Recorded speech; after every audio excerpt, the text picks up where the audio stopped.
大家好，我是张大哥。这部从高雄来的铁灰色 W126的500 SEL 大哥已经完修了。我们看到这颗分油盘，我们看到好干净啊，很漂亮，很新啊。因为这个大哥他里外都整理过了。它里面之前在未整车之前，它的出油量都比标准的170ml都少了60ml左右，差不多都少了40%。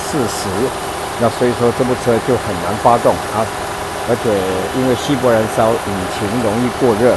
那经过大哥校正以后呢，它的大油量跟大油门跟小油门的出油量都非常非常的漂亮。那这颗引擎呢，大哥花了很长的时间，为什么呢？第一个，它的这个高压线这个高压线的部分大哥又重新整理过。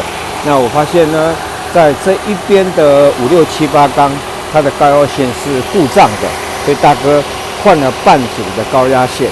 那至于说它的分电盘的部分，大哥都有在做整新过整理过，因为它的接点都会老化，都已经磨损了。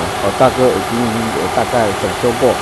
那这部车子它的从火星山上面看，它有轻微的吃机油的现象。那这个现象呢，我想已经这么老的年纪，应该1986到现在有35岁了。那我大哥建议也不需要再为这个事情去烦恼。那我们机油如果缺机油的话，我们机油就稍微补机油补加机油。那至于说火星塞，大哥已经全部换掉了。那喷油嘴的部分，因为它跟560都一样，都是细牙的。那细牙的火星的喷油嘴很贵，一直都要2000多块。而且又没办法清洗，所以大哥8支喷油嘴都已经全部都换掉了。至于说汽油泵浦旁边那个蓄压器大哥也换掉了，因为它蓄压器严重漏油。那它这个是双汽油泵浦的。汽油泵浦它原车主跟沥青原车主都已经换过了，所以大哥也没有处理。但是呢，在换装蓄压器的时候呢，它油管因为它年久脆化所以我们看到它一直在漏油。在漏油，大哥也就是截了一段油管把它换上去。至于说其他的部分因为大哥看到它这个压力壶跟这个方向机的泵浦这个地方它相当的脏，所以大哥就想办法能够做简单的清洗希望说这部车看起来还是能够干干净净的。至于说它真空管的部分你看到它真空管的部分，大哥都已经把它回接上去。它真空管原来都是漏的都已经漏掉了。真空管的部分呢，它主要的动作是叫做冷气送风方向的切换，还有就是我们中控锁的部分那它目前中控锁的部分它是故障的，而且它的门锁6角锁它已经严重磨损。大哥建议这4个锁都要换掉，因为它也不贵，否则的关门都需要很用力。至于说中控部分的话，因为它现在中控没办法去做动，而且看它的钥匙都已经磨损了，看起来有时候已经快断裂了。所以大哥建议车主呢，在中控锁的部分我们看到它中控锁这个部分，这六角头这个地方应该是有一个橡皮垫，它全部橡皮垫就全部已经裂化了。4个门都不好关，4个门都相当不好关了。至于说它的这个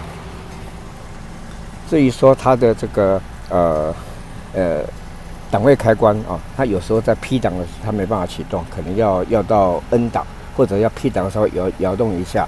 那这个部分呢，包含因为它的这个排挡杆，它里面的那个有橡皮垫啊，橡皮垫都已经磨损了，所以说它虚位很大。所以大哥建议在车主到时候请保养厂把那个排挡杆的橡皮垫以及这个档位开关换掉啊，否则的话有时候在 P 档它没办法启动。OK， 那这部车子呢，我们看到它的汽油回流量啊，右下角小数点现在目前2.7，也就代表1分钟它回流量是2.7公升。那2.7公升的话已经达到标准了，也就是说它的油箱目前流下来，它的通畅度啊，它流下来的油量，也就代表它的六角里面的这个六角滤芯啊，应该状况还堪用。那我们看到上面有3个表，最右边是那个怠速马达的工作电压，中间呢是流量感受器的操作电压，因为流量感受器大哥已经换掉了，它流量感受器在这个位置已经磨损了，大哥已经换掉。那最左边是它的那个O2 在操作它的供油量啊，目前也都在正常数值。但是这部车大哥碰到有一个没办法克服的问题，就是说在没有开冷气的时候，它转速就是在1400左右，但开冷气的话，它会回到1000。那其实这个整个状况不是很正常的，它应该是维持在800左右，然后开冷气也是在800，而且它的怠速马达是有在工作状态啊。大哥来吹给我看看，它怠速马达是有在工作的啊，怠速马达最右边怠速马达有在工作的。那因为这个 V8 这个排气量5000 cc， 排气量吞吐量很大。我们来听一下那个 V8 的嘶吼。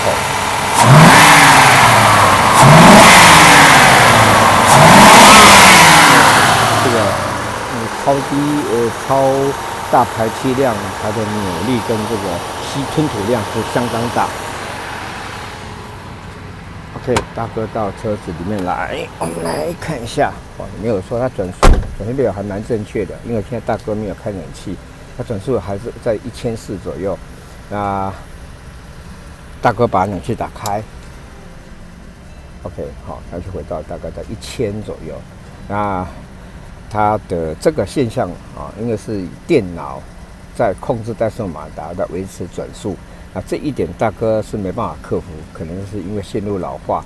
那大哥有更换过电脑啊，电脑并不是电脑的问题，可能是线路老化或是怠速马达的问题。那但是其实它不会造成在使用上的困扰，因为我们冷气打开的时候，它转速啊在1000转虽然偏高，但是我大哥的试车结果状况还是好 OK 的。好，大哥踩刹车，入 R 档，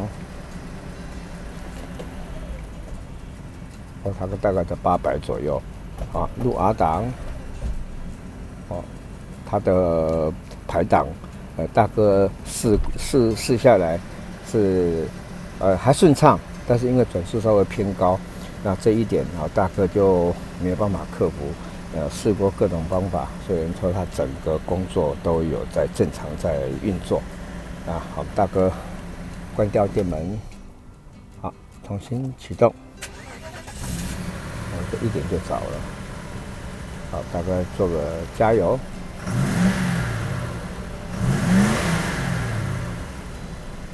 引擎很顺畅。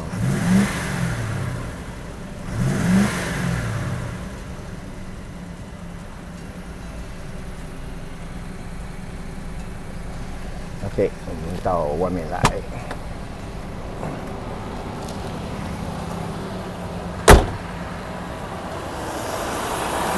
这颗引擎给大哥的感觉是说状况是还 OK， 那就是稍微吃一点点机油。老车大哥建议，老车的车主大哥建议就是1个礼拜一定要发动一次。那老车不怕开，老车就怕不开。那经过大哥整修过之后呢，这老车这部车子是相当听话的。那我们开出去也放心，而且呢，应该也不会担心说有过炉的问题。所以大哥建议老车要常常开，如果不开的话，1个礼拜一定要发动一次。那加95的汽油，因为老车都会有积碳的现象。再来就是油箱，尽量维持半桶油，避免我们30多年的老油箱里面的铁锈，能够再度污染我们的喷油盘。因为我们希望我们这个喷油盘能够再陪我们工作20年。但是首要条件就是说，油箱一定要干净，所以滤芯汽油泵浦旁边那个滤芯要跟机油滤芯同时更换，记得这点很重要。因为我们老油箱不比3年5年的老车，它是30多年了，油箱是个污染源，我们每换一次前面的机油滤芯，就要换后面的汽油滤芯，因为他们所花的费用都是几百块钱、1000块，所以这个是小的花费，是绝对值得的。OK， 那今天大哥的报告就到此结束，好，拜拜喽。